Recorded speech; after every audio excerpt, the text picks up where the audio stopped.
Chapter 2. The prevailing opinion of a sexual character discussed. Have to adjust the volume of the baby monitor. To account for and excuse the tyranny of man, many disingenuous arguments have been brought forward to prove that the two sexes, in the acquirement of virtue, ought to aim to attain a very different character. Or, to speak explicitly, women are not allowed to have sufficient strength of mind to acquire what really deserves the name of virtue. Yet, it should seem, allowing them to have souls, that there is but one way appointed by Providence to lead mankind to either virtue or happiness. I feel like I didn't read that properly. Yet, it should seem, allowing them to have souls, that there is but one way appointed by Providence to lead mankind to either virtue or happiness. If then women are not a swarm of ephemeron triflers, why should they be kept in ignorance under the specious name of innocence? Men complain, and with reason, of the follies and caprices of our sex, when they do not keenly satirize our headstrong passions and groveling vices. Behold, I should answer, the natural effect of ignorance. The mind will ever be unstable that has only prejudices to rest on, and the current will run with destructive fury when there are no barriers to break its force. Women are told from their infancy and taught by the example of their mothers that a little knowledge of human weakness, justly termed cunning, softness or temper, outward obedience, and a scrupulous attention to the puerile kind of propriety, will obtain for them the protection of man. And should they be beautiful, everything else is needless, for at least 20 years of their lives. Thus Milton describes our first frail mother, though when he tells us that women are formed for softness and sweet attractive grace, I cannot comprehend his meaning, unless in true, I should look up how to pronounce this word, Mahometan, Mahometan, strain. Let me look at it's got footnotes, but they're just asterisks. It's kind of annoying.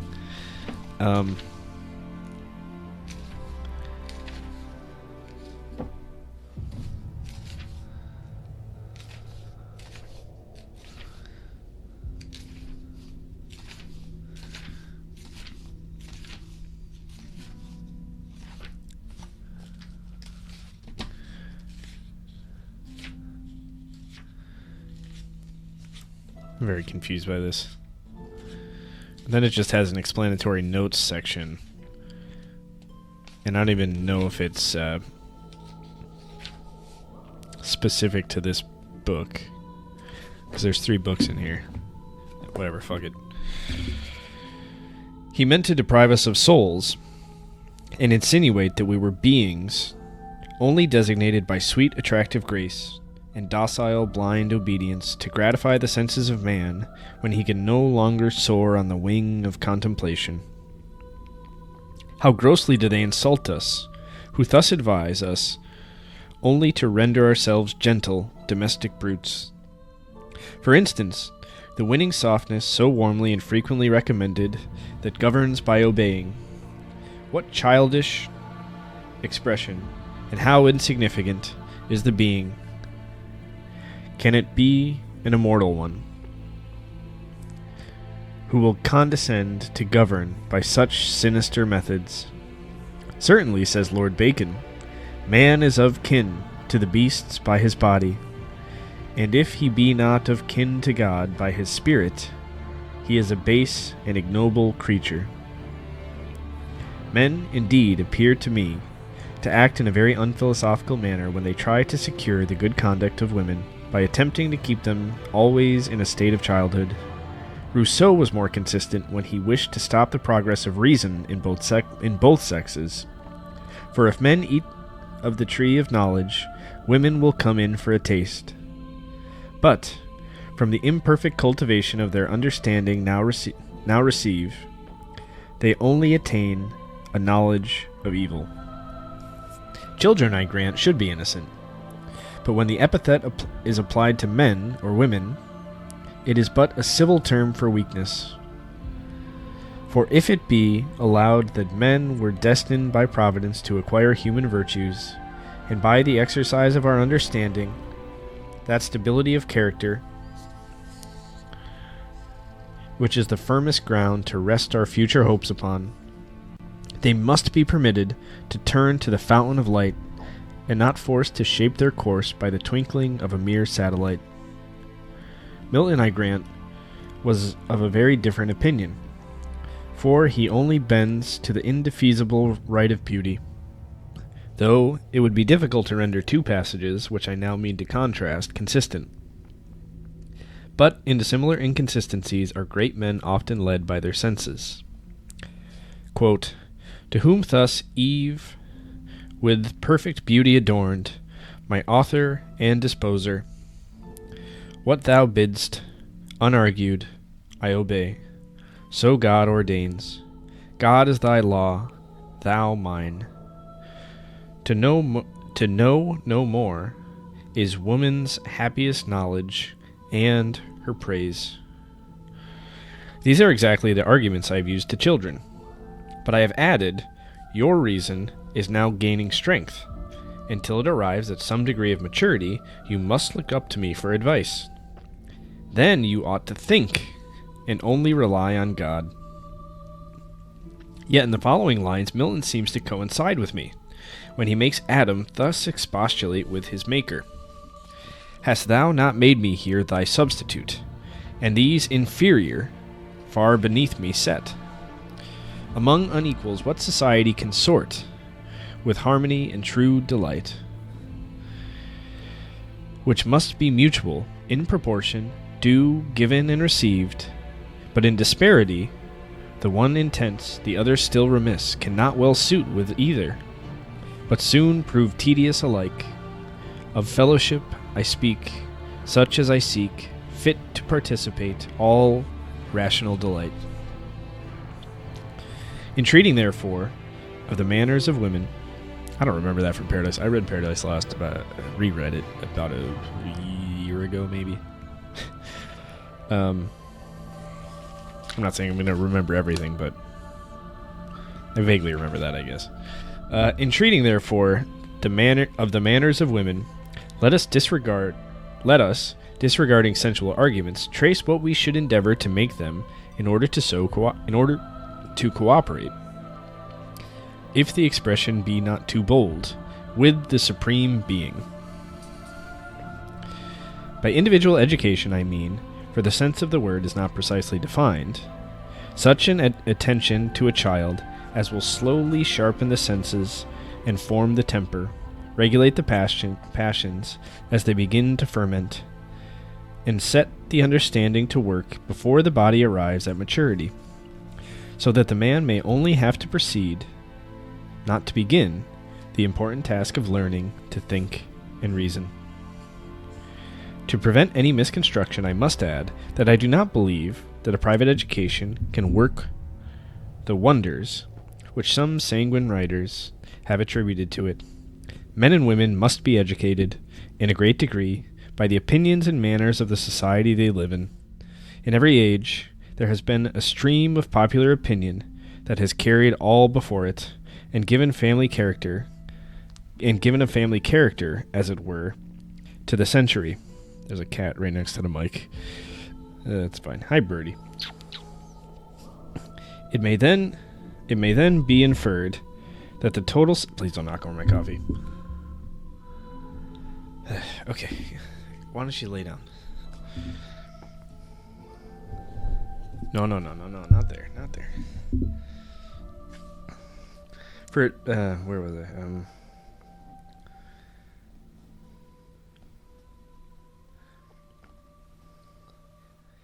Let me just start here. Men and women must be educated in great degree by the opinions and manners of the society they live in. In every age there has been a stream of popular opinion, Freudian slip, that has carried all before it, and given a family character, as it were, to the century. It may then be fairly inferred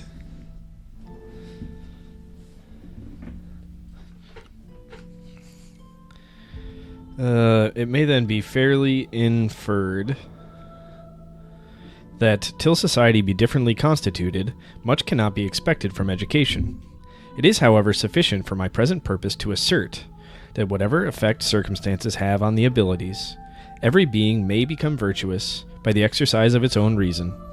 For if but one being was created with vicious inclinations, that is positively bad, what can save us from atheism? Hold on, let me reread that. It is, however, sufficient for my present purpose to assert that whatever effect circumstances have on the abilities, every being may become virtuous by the exercise of its own reason. Okay. For if but one being was created with vicious inclinations, that is positively bad. What can save us from atheism? Or if we worship a god, is not that god a devil? Okay. So if one of us is evil, then that means potentially all of us are evil, and that can't be true. I'm not sure I'm 100% understanding that. Consequently, the most perfect education, in my opinion,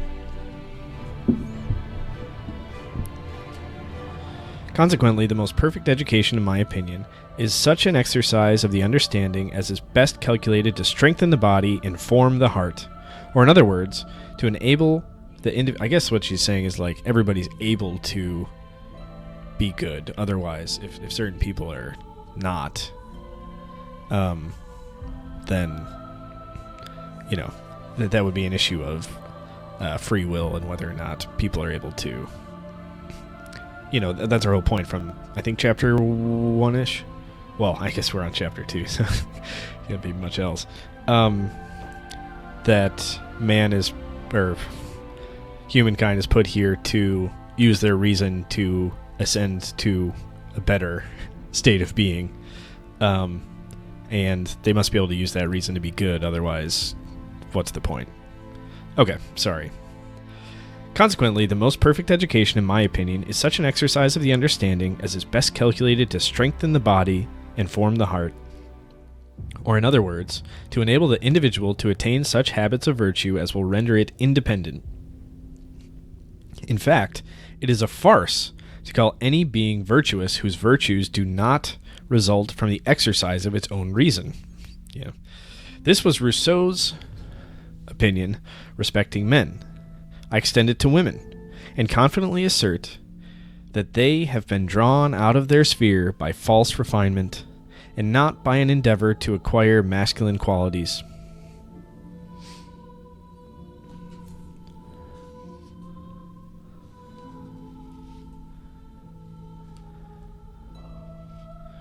Still, the regal homage which they receive is so intoxicating that till the manners of the times are changed and formed on more reasonable principles, it may be impossible to convince them that the illegitimate power which they obtain by degrading themselves is a curse, that they must return to nature and equality. If they wish to secure a placid satisfaction that unsophisticated affections impart. But for this epoch we must wait. Wait perhaps till kings and nobles, enlightened by reason, and preferring the real dignity of man to childish state, throw off their gaudy hereditary trappings. And if then women do not resign the arbitrary power of beauty, they will prove that they have less mind than man. I may be accused of arrogance, still I must declare what I firmly believe, that all the writers who have written on the subject of female education and manners, from Rousseau to Dr. Gregory, of course, have contributed to render women more artificial, weak characters than they would otherwise have been, and consequently more useless members of society. I might have expressed this conviction in a lower key, but I am afraid it would have been the wine of affection the wine of affectation, wine, Wine, and not the faithful expression of my feelings, of the clear result which experience and reflection have led me to draw. When I come to that division of the subject, I shall avert to the passages that I more particularly disapprove of, in the works of the authors I have just alluded to. But it is first necessary to observe that my objection extends to the whole purport of those books, which tend, in my opinion, to degrade one half of the human species and render women pleasing at the expense of every solid virtue. Though to reason on Rousseau's ground, if man did attain a degree of perfection of mind when his body arrived at maturity, it might be proper, in order to make a man and his wife one, that she should rely entirely on his understanding, and the graceful ivy, clasping the oak that supported it, would form a whole in which strength and beauty would be equally conspicuous. But alas, husbands as well as their helpmates are often only overgrown children. Nay, thanks to early debauchery, scarcely men in their outward form.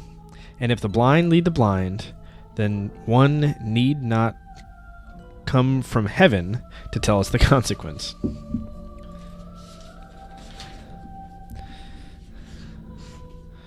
Many of the causes that, in the present corrupt state of society, contribute to enslave women by cramping their understanding and sharpening their senses. One, perhaps, that silently does more mischief than all the rest, is their disregard of order. To do everything in an orderly manner is a most important precept, which women, who generally speaking receive only a disorderly kind of education, seldom attend to with that degree of exactness that men, who from their infancy are broken into method, observe. This negligent kind of guesswork, for what other epithet can be used to point out the random exertions of a sort of instinctive common sense, never brought to the test of reason, prevents their generalizing matters of fact, so they do today what they did yesterday, merely because they did it yesterday. This contempt of the understanding in early life has more baneful consequences than is commonly supposed. For the little knowledge which women of strong minds attain is, from various circumstances, of a more desultory kind of the knowledge of men, and it is acquired more by sheer observations on real life than from comparing what has been individually observed with the results of experience generalized by speculation. Led by their dependent situation and domestic employments more into society, what they learn is rather by snatches. And as learning is with them, in general, only a secondary thing, they do not pursue any one branch with that persevering ardor necessary to give vigor to the faculties and clearness to the judgment. In the present state of society, a little learning is required to support the character of a gentleman, and boys are obliged to submit to a few years of discipline. But in the education of women, the cultivation of the understanding is always subordinate to the acquirement of some corporeal accomplishment. Even while enervated by confinement and false notions of modesty, the body is prevented from attaining that grace and beauty which relaxed, half-formed limbs never exhibit. Besides, in youth their faculties are not brought forward by emulation, and having no serious scientific study, if they have natural sagacity, it is turned too soon on life and manners. If they have natural sagacity, it is turned too soon on life and manners. They dwell on effects and modifications without tracing them back to causes, and complicated rules to adjust behavior are a weak substitute for simple principles. As a proof that education gives this appearance of weakness to females, we may instance the example of military men, who are like them, sent into the world before their minds have been stored with knowledge or fortified by principles. The consequences are similar. Soldiers acquire a little superficial knowledge, snatched from the muddy current of conversation, and, from continually mixing with society, they gain what is termed a knowledge of the world. And this acquaintance with manners and customs has frequently been confounded with a knowledge of the human heart. But can the crude fruit of casual observation, never brought to the test of judgment, formed by comparing speculation and experience, deserve such a distinction? Soldiers, as well as women, practice the minor virtues with punctilious politeness.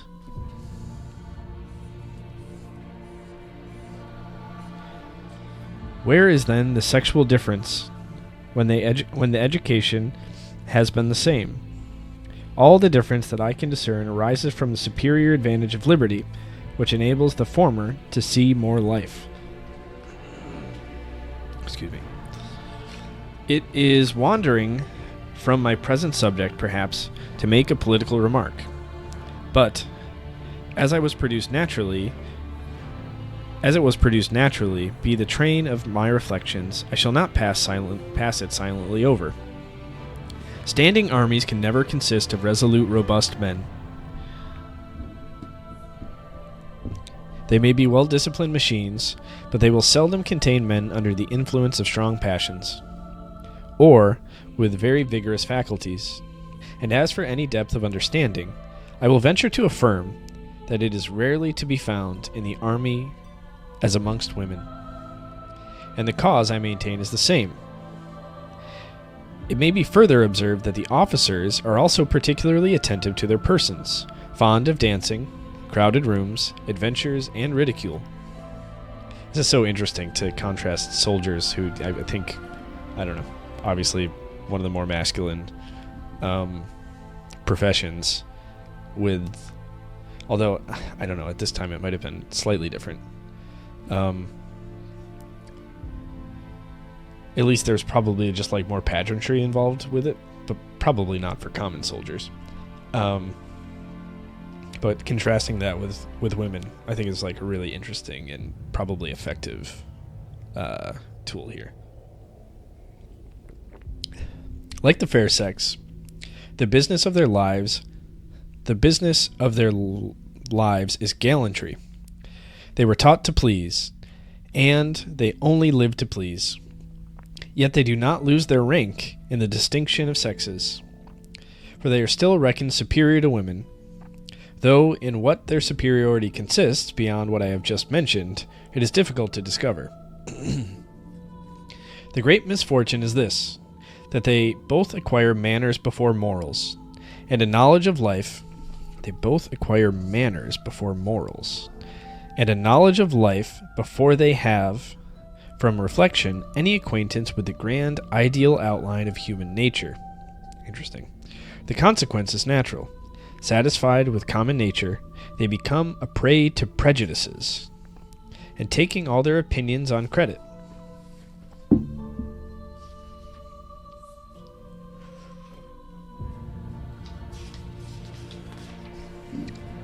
They blindly submit to authority, so that if they have any sense, it is a kind of instinctive glance that catches proportions and decides with respect to manners, but fails when arguments are to be pursued below the surface, or opinions analyzed. And so just so I'm tracking, essentially she's making the point, soldiers and women aren't really formally educated.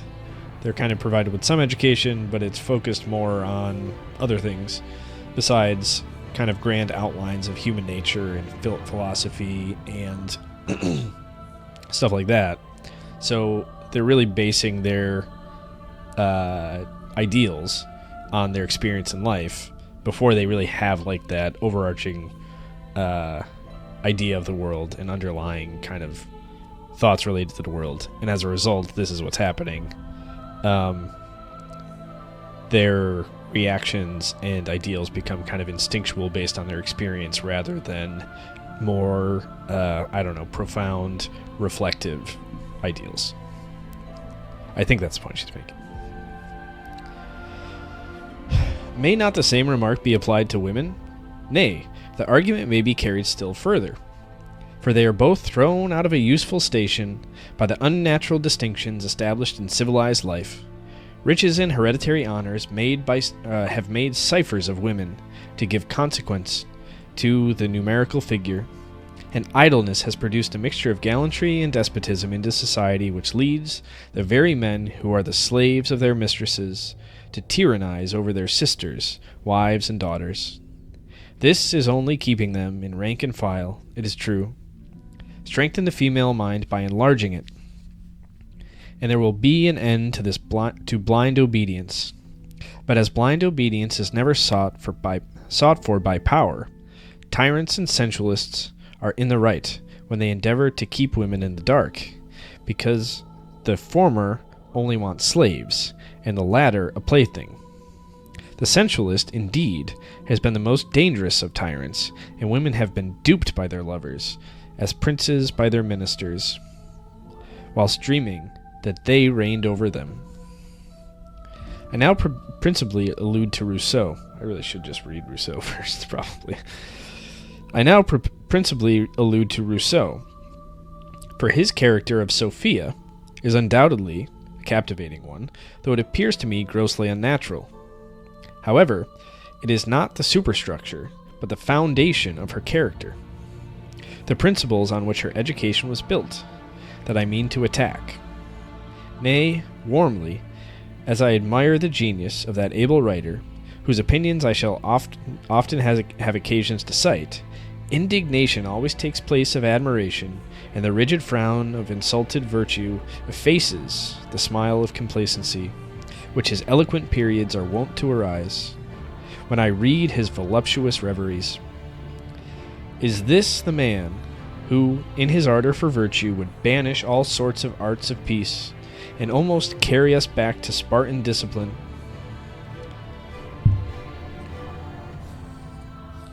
Is this the man who delights to paint the useful struggles of passion to triumphs of good dispositions, and the heroic flights which carry the glowing soul out of itself?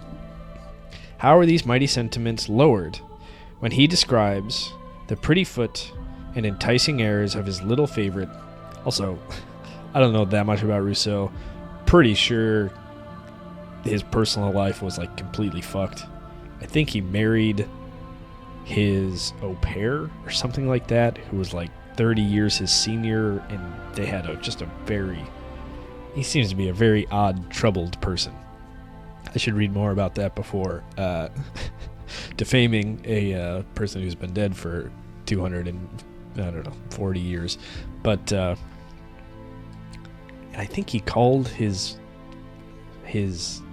I don't know. If you should, if that sounds interesting to you, should read about Rousseau, because I don't think he.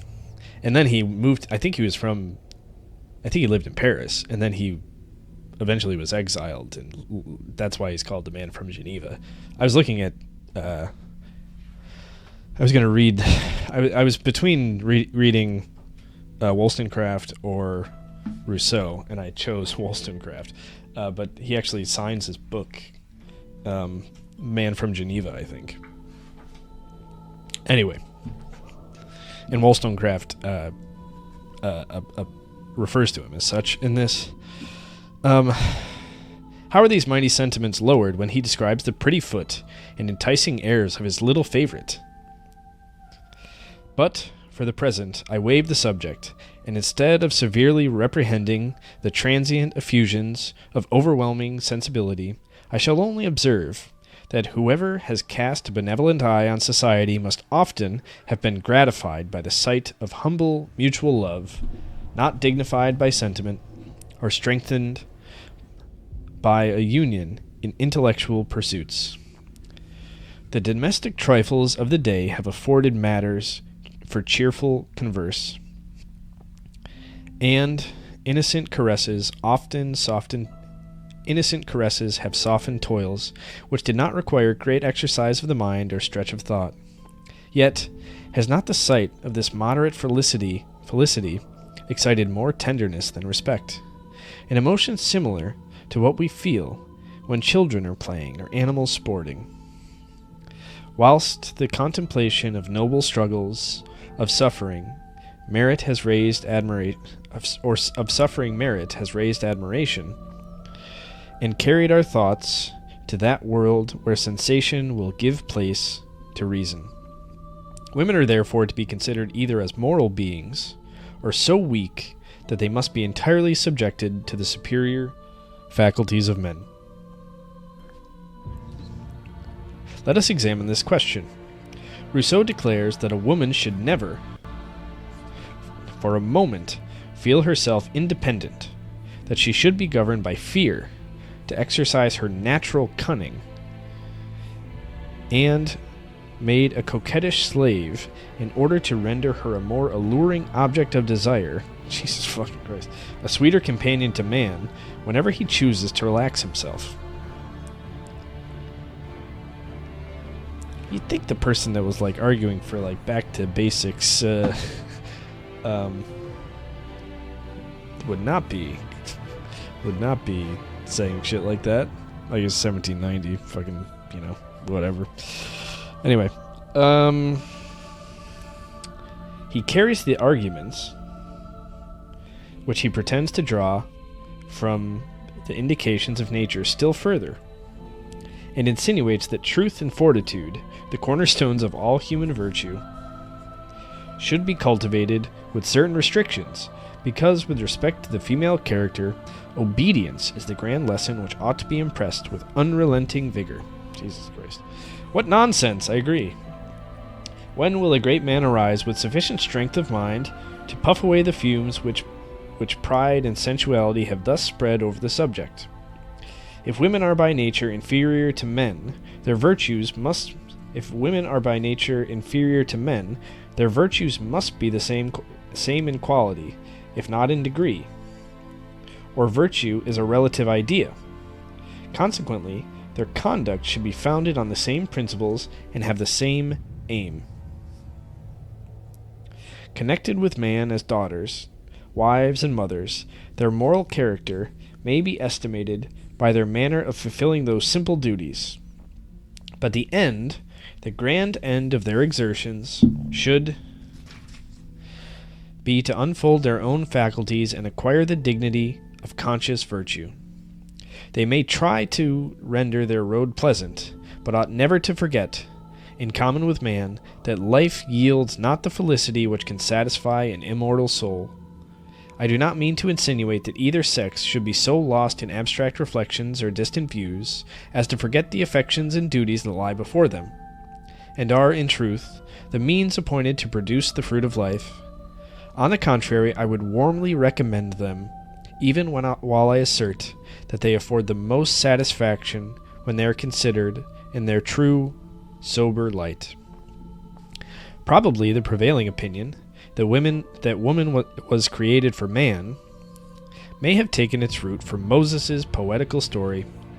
Yet, as very few, it is presumed, who have bestowed any serious thought on the subject, ever supposed that Eve was, literally speaking, one of Adam's ribs, the deduction must be allowed to fall to the ground, or only be so far admitted as it proves that man, from the remotest antiquity, found it convenient to exert his strength to subjugate his companion, and his invention to shew that she ought to have her neck bent under the yoke, because the whole creation was only created for his convenience or pleasure. Yeah. It is pretty fucked up. Let it not be concluded that I wish to invert the order of things. I have already granted that from the constitution of their bodies, men seem to be designed by Providence to attain a greater degree of virtue.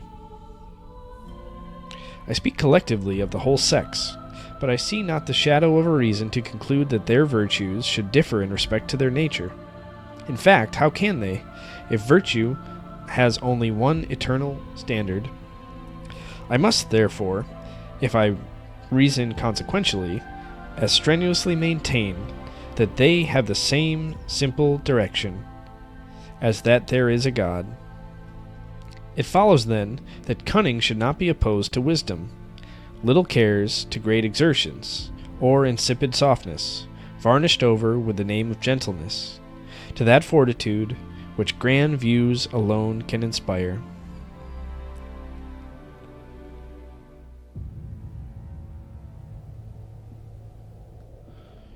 I shall be told that woman would then lose many of her peculiar graces, and the opinion of a well-known poet might be quoted to refute my unqualified assertion. For Pope has said, in the name of the whole male sex, yet never so sure our passion to create, as when she touched the brink of all we hate.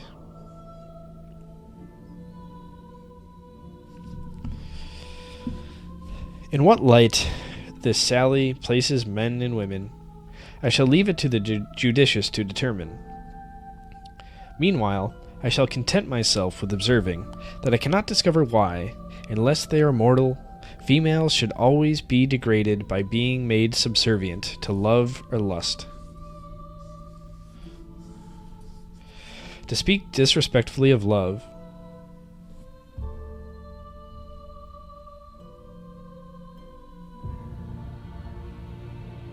thought I heard the baby. Sorry.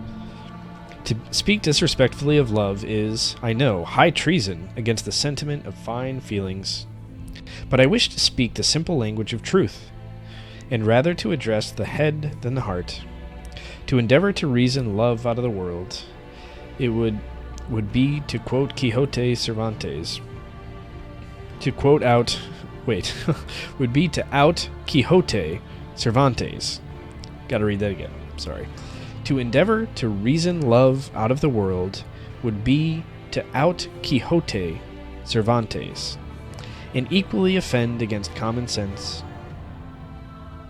But if anybody hasn't read Don Quixote, it's fucking amazing. Please go read it. But an endeavor to restrain this tumultuous passion, and to prove that it should not be allowed to dethrone superior powers or to usurp the scepter which the understanding should ever coolly yield, appears less wild. Youth is the season for love in both sexes, but in those days of thoughtless enjoyment, provision should be made for the more important years of life, when reflection takes place of sensation. But Rousseau, and most of the male writers who have followed his steps, have warmly inculcated that the whole tendency of female education ought to be directed to one point, to render them pleasing. Let me reason with the supporters of this opinion, who have any knowledge of human nature. Do they imagine that marriage can eradicate the habitude of life? The woman who has only been taught to please will soon find that her charms are oblique sunbeams, and that they cannot have much effect on her husband's heart when they are seen every day, when the summer is past and gone. Will she then have sufficient native energy to look into herself for comfort and cultivate her dormant faculties? Or is it not more rational to expect that she will try to please other men, and in the emotions raised by the expectations of new conquests, endeavor to forget the mortification her love or pride has received? When the husband ceases to be a lover, and the time will inevitably come, her desire of pleasing will grow languid, or become a spring of bitterness, and love, perhaps, the most evanescent of all passions, gives place to jealousy or vanity. I now speak of women who are restrained by principle or prejudice. Such women, though they would shrink from an intrigue with real abhorrence, yet nevertheless wish to be convinced by the homage of gallantry that they are cruelly neglected by their husbands, or days and weeks are spent in dreaming of the happiness enjoyed by congenial souls till their health is undermined and their spirits broken by discontent. How then can the great art of pleasing be such a necessary duty? This is a pretty interesting point. yeah, pleasing your husband, great. That's the whole big point. But like, you're taught. I assume what the point she's making is like, okay, you're taught to smile, listen to him, cook him dinner, do all the bullshit that women are expected to do at this time. But then after a fucking month, like, the smile's gonna fade away. Like, you know what I mean? It's just gonna, like, when you get into like real marriage and real life, like, the shit nobody cares anymore.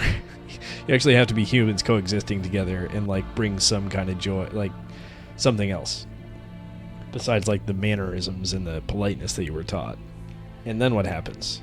And then like, I think the point is like, okay, then what is the woman left to do? She hasn't been taught how to be self-sufficient or independent, or maybe like look to herself to be interested or intrigued or learn things or read things or anything like that. She's just been taught to please the man, and her life is fucking pointless. So she looks outward to... Okay, anyway. It was interesting and thoughtful. How then can the great art of pleasing be such a necessary study? It is only useful to a mistress. The chaste wife and serious mother should only consider her power to please as the polish of her virtues, and the affection of her husband as one of the comforts that render her task less difficult and her life happier. But whether she be beloved or neglected, or whether she be loved or neglected... Sorry, I gotta highlight that. But whether she be loved or neglected, her first wish should be to make herself respectable, and not to rely for all her happiness on a being subject to like infirmities with herself.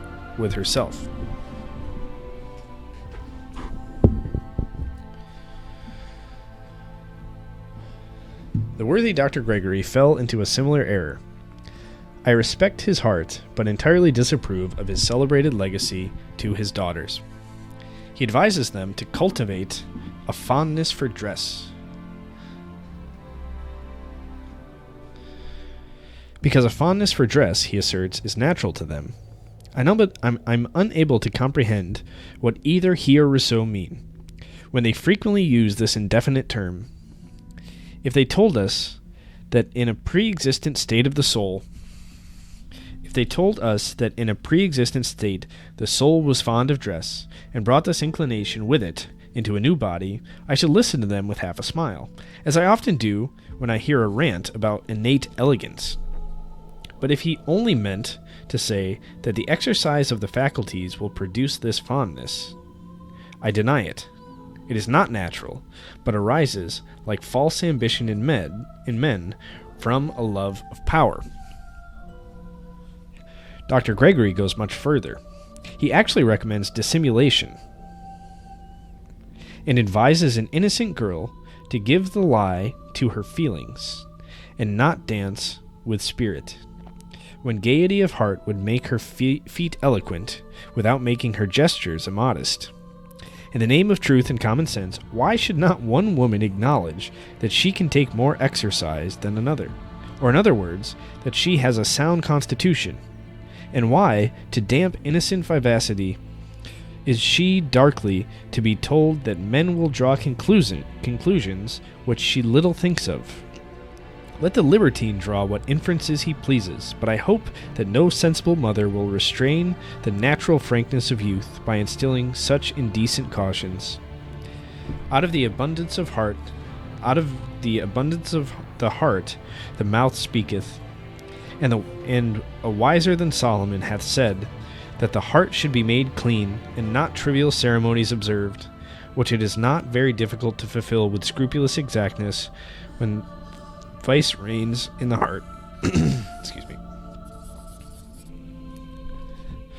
When women ought to endeavor to purify their heart, but can they do so when their uncultivated understandings make them entirely dependent on their senses for employment and amusement? When no noble pursuit sets them above the little vanities of the day, or enables them to curb the wild emotions that agitate a reed over which every passing breeze has power. To gain the affections of a virtuous man is affectation necessary. Nature has given woman a weaker frame than man. But to ensure her husband's affections must a wife, who by the exercise of her mind and body, whilst she is discharging the duties of a daughter, wife, and mother, has allowed her constitution to retain its natural strength, and her nerves a healthy tone, is she, I say, to condescend to use art and feign a sickly delicacy in order to secure her husband's affection? Weakness may excite tenderness, and gratify the arrogant pride of man, but the lordly caresses of a protector will not gratify a noble mind that pants for and deserves to be respected.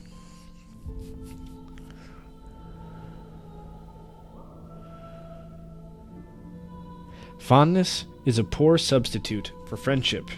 Exclamation point. In a seraglio, I grant that all these arts are necessary.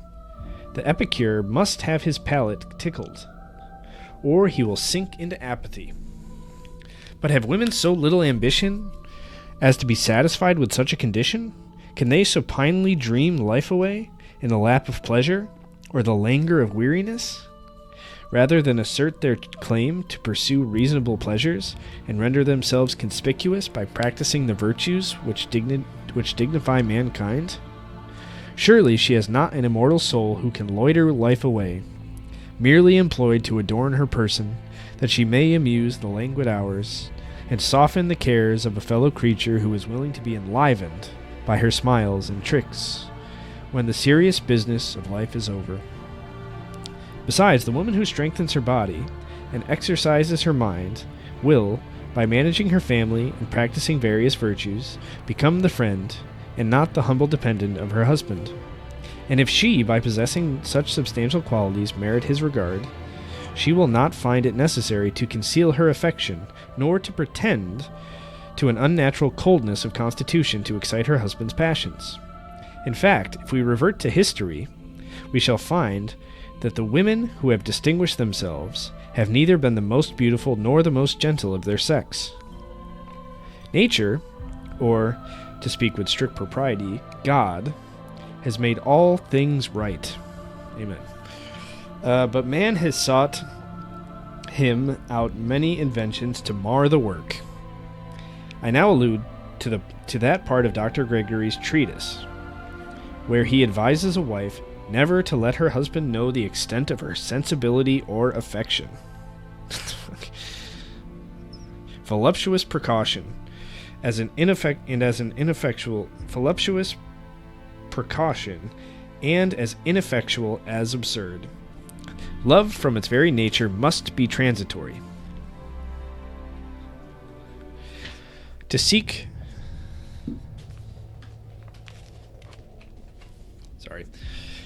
for a secret that would render it constant would be as wild a search as for the philosopher's stone, or the grand panacea, and the discovery would be equally useless, or rather pernicious, to mankind.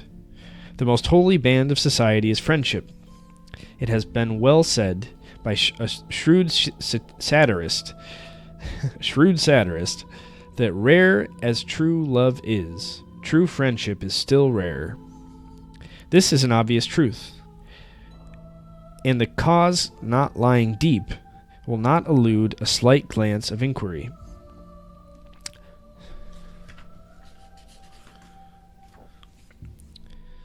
Love, the common passion in which chance and sensation take place, of choice and reason, is, in some degree, felt by the mass of mankind. For it is necessary to speak, at present, of the emotions that rise above or sink below love. This passion, naturally increased by suspense and difficulties, draws the mind out of its accustomed state and exalts the affections. But the security of marriage, allowing the fever of love to subside, a healthy temperature is thought insipid only by those who have not sufficient intellect to substitute the calm tenderness of friendship, the confidence of respect, instead of blind admiration and the sensual emotions of fondness. This must be, the course of nature. Friendship or indifference inevitably succeeds love, and this constitution seems perfectly to harmonize with the system of government which prevails in the moral world. Passions are spurs of action and open the mind, but they sink into mere appetites, become a personal and momentary gratification when the object is gained, and the satisfied mind rests in enjoyment. The man who had some virtue whilst he was struggling for a crown often becomes a voluptuous tyrant when it graces his brow. And when the lover is not lost in the husband, the dotard, a prey to childish caprices and fond jealousy, neglects the serious duties of life, and the caresses which should excite confidence in his children are lavished on the overgrown child, his wife.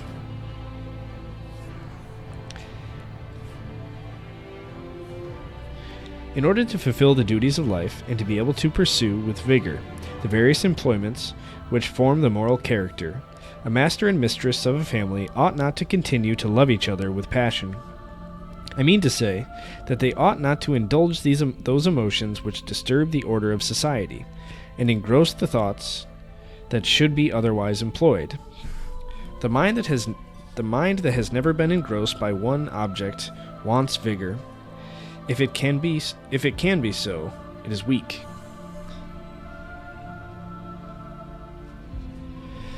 A mistaken education, a narrow, uncultivated mind, and many sexual prejudices tend to make women more constant than men.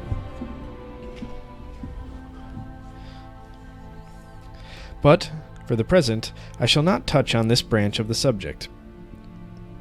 I will go still further and advance without dreaming of a paradox, that the unhappy marriage is often very advantageous to a family, and that the neglected wife is, in general, the best mother. And this would almost always be the consequence if the female mind were more enlarged, for it seems to be the common dispensation of Providence, that what we gain in present enjoyment should be deducted from the treasure of life, experience, and that when we are gathering the flowers of the day and reveling in pleasure, the solid fruit of toil and wisdom should not be caught at the same time. The way lies before us. We must learn to turn right or left. And he who will pass life away in bounding from one pleasure to another must not complain if he acquire neither wisdom nor respectability of character. Supposing for a moment that the soul is not immortal, and that man was created only for the present scene, I think we should have reason to complain that love, infantine fondness, ever grew insipid and palled upon the sense. Hold on, I gotta reread that. Supposing for a moment that the soul is not immortal, and that man was only created for the present scene, I think we should have reason to complain that love, infantine fondness, ever grew insipid and palled upon the sense. Let us eat, drink, and love, for tomorrow we die, would be in fact the language of reason, the morality of life. And who but a fool would part with the reality for a fleeting shadow? But if awed by observing the improbable powers of the mind, we disdain to confine our wishes or thoughts to such a comparatively mean field of action, that only appears grand and important, as it is connected with a boundless prospect and sublime hopes, what necessity is there for falsehood in conduct? And why must the sacred majesty of truth be violated to detain a deceitful good that saps the very foundation of virtue? Why must the female mind be tainted by coquettish arts to gratify the sensualist and prevent love from subsiding into friendship, or compassionate tenderness, when there are not qualities on what friendship can be built? Let the honest heart shew itself, and reason teach passion to submit to necessity, or let the dignified pursuit of virtue and knowledge raise the mind above those emotions which rather embitter than sweeten the cup of life, when they are not restrained within due bounds. I do not mean to allude to the romantic passion, which is the concomitant of genius. Who can clip its wing? But that grand passion, not proportioned to the puny enjoyments of life, is only true to the sentiment and feeds on itself. The passions which have been celebrated for their durability have always been unfortunate. They have acquired strength by absence of constitutional melancholy. The fancy has hovered round a form of beauty, dimly seen, but familiarity might have turned admiration into disgust, or, at least, into indifference, and allowed the imagination leisure to start fresh game. With perfect propriety, according to this view of things, does Rousseau make the mistress of his soul, Eloisa, of love Saint Preux, when life was fading before her? But this is no proof of the immorality of the passion. Of the same complexion of Dr. Gregory's advice respecting delicacy of sentiment, which he advises a woman not to acquire if she have determined to marry. This determination, however, perfectly consistent with his former advice, which he calls indelicate, and earnestly persuades his daughters to conceal it, though it may govern their conduct, as if it were indelicate to have the common appetites of human nature. Noble morality, and consistent with the cautious prudence of a little soul that cannot extend its views beyond the present minute division of its existence. If all the faculties of woman's mind are only to be cultivated as they respect her dependence on man, if, when a husband be obtained, she have arrived at her goal, and meanly proud rests satisfied with such a paltry crown, let her grovel contentedly, scarcely raised by her employments above the animal kingdom. But, if struggling for the prize of her high ceiling she looks beyond the present scene, let her cultivate her understanding without stopping to consider what character the husband may have, whom she is destined to marry. Let her only determined, without being too anxious about present happiness, to acquire the qualities that ennoble a rational being. And a rough, inelegant husband may shock her taste, without destroying her peace of mind. She will not model her soul to suit the frailties of her companion, but to bear with them. His character may be a trial, but not an impediment to virtue. It's a good paragraph. I need to highlight it.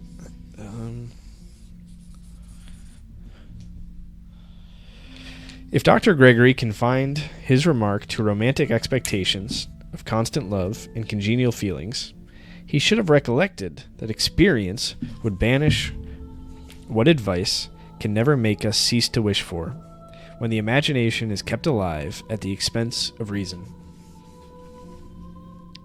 I own it frequently happens that women who have fostered a romantic natural delicacy of feeling waste their lives in imagining how happy they should have been with a husband who could love them, with a fervid increasing affection every day and all day. But they might as well pine married as single, and would not be a jot more unhappy with a bad husband than longing for a good one.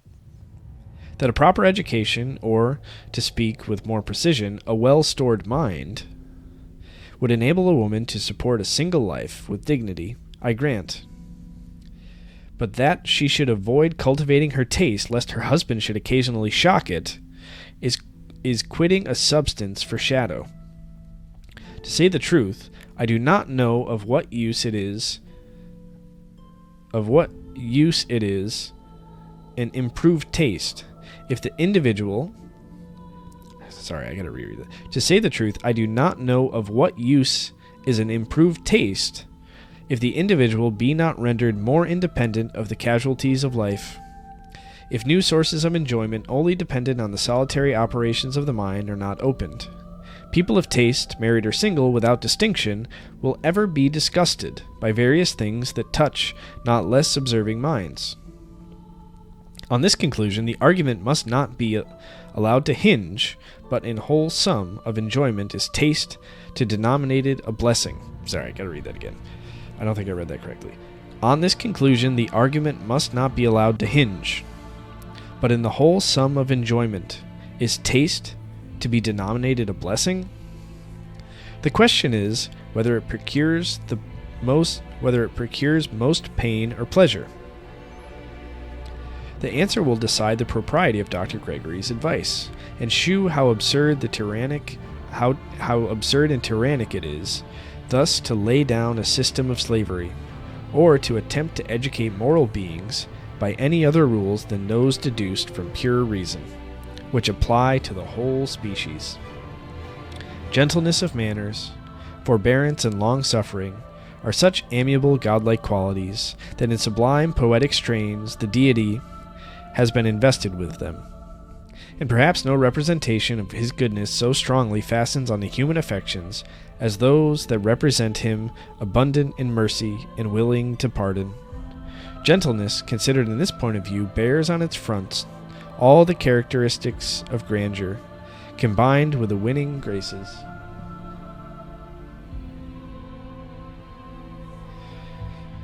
Gentleness, considered in this point of view, bears on its front all the characteristics of grandeur, combined with the winning graces of condescension. But what a different aspect it assumes when it is the submissive demeanor of dependence, the supportive weakness that loves, because it wants protection, and is forbearing, because it must silently endure injuries, smiling under the lash at which it dare not snarl. Abject as this picture appears, it is the portrait of an accomplished woman, according to the received opinion of female excellence, separated by specious reasoners from human excellence. Or they kindly restore the rib, and make one moral being of a man and woman, not forgetting to give her all the submissive charms. How women are to exist in that state where there is to be neither marrying nor giving in marriage, we are not told. For though moralists have agreed that the tenor of life seems to prove that man is prepared by various circumstances for a future state, they constantly concur in advising women only to provide for the present. Gentleness, docility, and a spaniel-like affection are on this ground consistently recommended as the cardinal virtues of the sex. And, disregarding the arbitrary economy of nature, one writer has declared that it is masculine for a woman to be melancholy. She was created to be the toy of man, his rattle, and it must jingle in his ears whenever, dismissing reason, he chooses to be amused. To recommend gentleness, indeed, on a broad basis is strictly philosophical. A frail being should labor to be gentle. But when forbearance confounds right and wrong, it ceases to be a virtue. And, however convenient it may be found in a companion, that companion will ever be considered as an inferior, and only inspire vapid tenderness, which easily degenerates into contempt. Still, if advice could really make a being gentle, whose natural disposition admitted not of such a fine polish, something towards the advancement of order would be attained.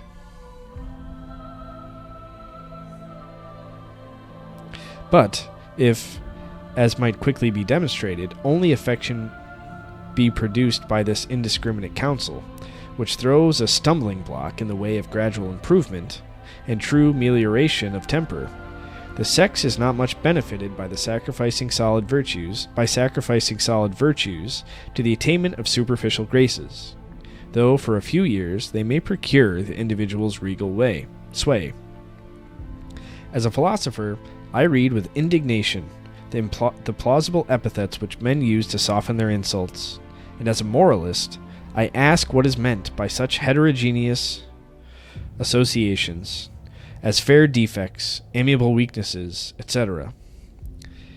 If there be but one criterion of morals, but one archetype for man, women appear to be suspended by destiny according to the vulgar tale of Mahomet's coffin. They have neither the unerring instincts of brutes, nor are allowed to fix the eye of reason on a perfect model. They were made to be loved, and must not aim at respect, lest they should be hunted out of society as masculine. It's still happening today.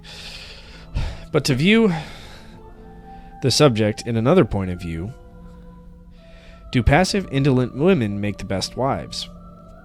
In confining our discussion to the present moment of existence, let us see how such weak creatures perform their part. Do the women who, by the attainment of a few superficial accomplishments, have strengthened the prevailing prejudice, merely contributed to the happiness of their husband? Do they display their charms merely to amuse them? And have women, who have early imbibed notions of passive obedience, sufficient character to manage a family or educate children? So far from it, that, after surveying the history of woman, I cannot help agreeing with the severest satirist, considering the sex as the weakest as well as the most oppressed half of the species. What does history disclose but marks of inferiority, and how few women have emancipated themselves from the galling yoke of sovereign man? So few that exceptions remind me of an ingenious conjecture respecting Newton, that he was probably a being of superior order, accidentally caged in a human body. Following the same train of thinking, I have been led to imagine that a few extraordinary women have rushed in eccentrical directions out of the orbit prescribed to their sex, were male spirits, confined by mistake in female frames. But if it be not philosophical to think of sex when the soul is mentioned, the inferiority must depend on the organs, or the heavenly fire, which is to ferment the clay, is not given in equal portions. But avoiding, as I have hitherto done, any direct comparison of the two sexes collectively, or frankly acknowledging the inferiority of women, according to the present appearance of things, I shall only insist that men have increased that inferiority till women are almost sunk below the standard of rational creatures. Let their faculties have room to unfold, and their virtues to gain strength, and then determined where the whole sex must stand in the intellectual scale. Yet let it be remembered that for a small number of distinguished women I do not ask a place. It is difficult for us purblind mortals to say to what height human discoveries and improvements may arrive when the gloom of despotism subsides, which makes us stumble at every step. When morality shall be settled on a more solid basis, then, without being gifted with a prophetic spirit, I will venture to predict that woman will be either the friend or slave of man. We shall not, as at present, doubt whether she is a moral agent, or the link which unites man with brutes. But should it then appear that, like the brutes, they were principally created for the use of man, he will let them patiently bite the bridle, and not mock them with empty praise, or should their rationality be proved, he will not impede their improvement merely to gratify his sensual appetites. He will not, with all graces of rhetoric, advise them to submit implicitly to their understanding to the guidance of man. He will not, when he treats the education of women, assert that they ought never to have the free use of reason, nor would he recommend the cunning dissimulation to beings who are acquiring, in like manner as himself, the virtues of humanity. Surely there can be but one rule of light, if morality has eternal foundation, and whoever sacrifices virtue, strictly so called, to present convenience, or whose duty is to act in such a manner, lives only for the passing day, and cannot be an accountable creature. The poet then should have dropped his sneer when he says, "If weak women go astray, the stars are more in fault than they."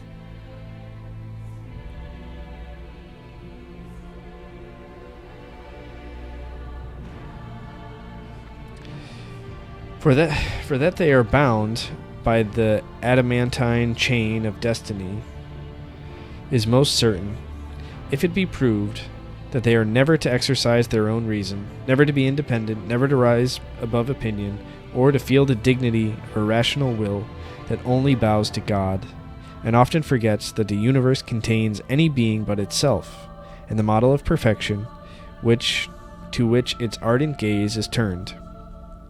To adore attributes that, softened into virtues, may imitate in kind, though the degree overwhelms the enraptured mind. If I say, for I would not impress by declamation when reason offers her sober light, if they really be capable of acting like rational creatures, let them be treated like slaves, or like the brutes who are dependent on the reason of man when they associate with him, but cultivate their minds, give them the salutary, sublime curb of principle, and let them attain conscious dignity by feeling themselves only dependent on God. Teach them in common with man to submit to necessity, instead of giving, to render them more pleasing, a sex to morals. Further, should experience prove that they cannot attain the same degree of strength of mind, perseverance, and fortitude, let their virtues be the same in kind, though they may vainly struggle for the same degree, and the superiority of man will be equally clear, if not clearer. In truth, as is a simple principle, which admits of no modification, would be common to both.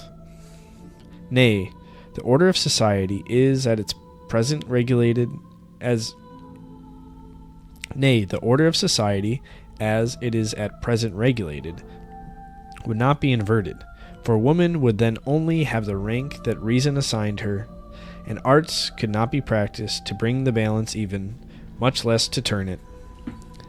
These may be termed utopian dreams, thanks to that being who impressed them on my soul, and gave me sufficient strength of mind to dare to exert my own reason, till, becoming dependent only on him for the support of my virtue, I view with indignation the mistaken notions that enslave my sex. I love man as my fellow, but his scepter, real or usurped, extends not to me, unless the reason of an individual demands my homage. I think I'm saying that right. I've said it a few times. And even when the submission is to reason, and not to man.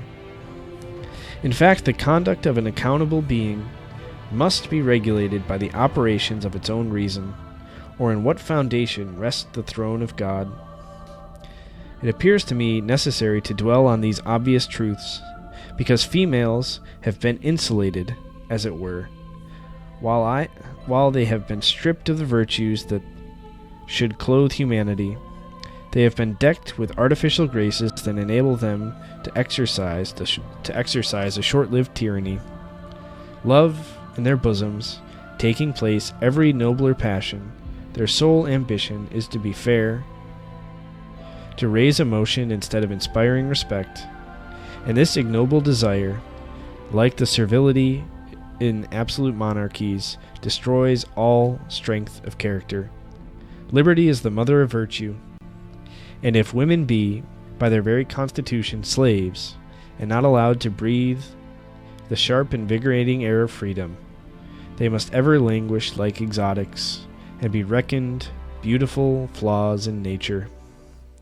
As to the argument respecting the subjection in which the sex has ever been held, it retorts on man. The many have always been enthralled by the few, and monsters who scarcely have shewn any discernment of human excellence have tyrannized over thousands of their fellow creatures. Why have men of superior endowments submitted to such degradation?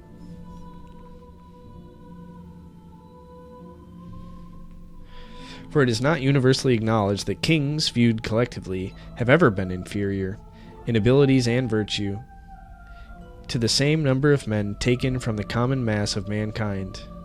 Yet have they not, and are they not still treated with a degree of reverence that is an insult to reason? China is not the only country where a living man has been made a god. Men have been submitted to superior strength to enjoy with impunity the pleasure of the moment. Women have only done the same, and therefore, till it is proved that the courtier who servilely resigns the birthright of a man is not a moral agent, it cannot be demonstrated that woman is essentially inferior to man because she always has been subjugated.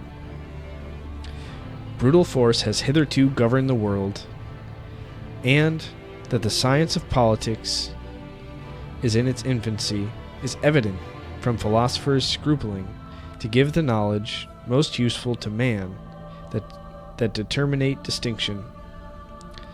Democracy. I shall not pursue this argument any further than to establish an obvious inference, that as sound politics diffuse liberty, mankind, including woman, will become more wise and virtuous. Alright, that's the end of Chapter 2. Chapter 3 is up next. Makes sense. It is titled The Same Subject Continued. So, yeah, I guess it'll be pretty similar.